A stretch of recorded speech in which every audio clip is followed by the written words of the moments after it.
The person receiving the greatest number of votes for vice president will become the vice president, as long as he or she receives a majority of the total number of electors. If no person receives a majority, then the Senate must choose the vice president from the two persons with the highest number of votes. A quorum for this purpose will consist of 2/3 of the total number of senators, and a majority of the total number will be necessary for the election to be final.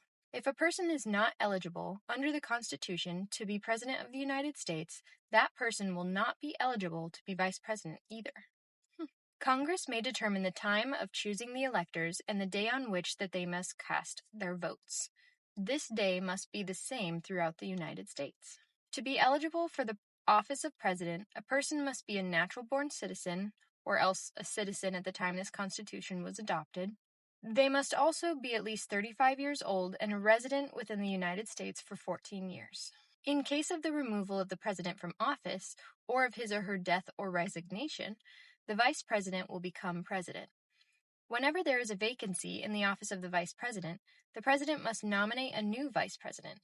He will take office upon confirmation by a majority vote of both houses of Congress. In case the president and vice president are both removed from office or have died, or have resigned, or have become unable to discharge the powers and duties of office, Congress may provide for this by law.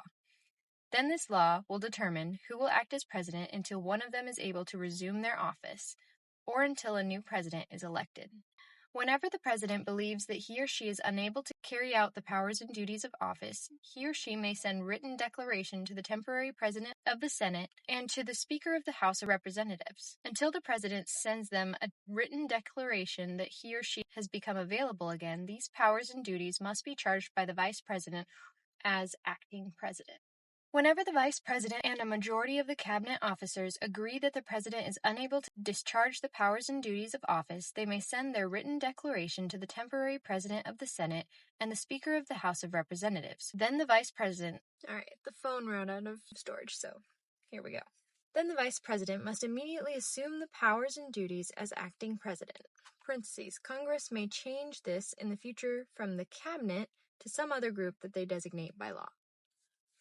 After this, if the president believes that no inability exists, he or she must send written declaration to the temporary president of the Senate and to the Speaker of the House of Representatives. The president will resume the powers and duties of office unless the vice president and majority of the cabinet officers oppose him or her. If they do, they must send their written declaration within 4 days to the temporary president of the Senate and to the Speaker of the House of Representatives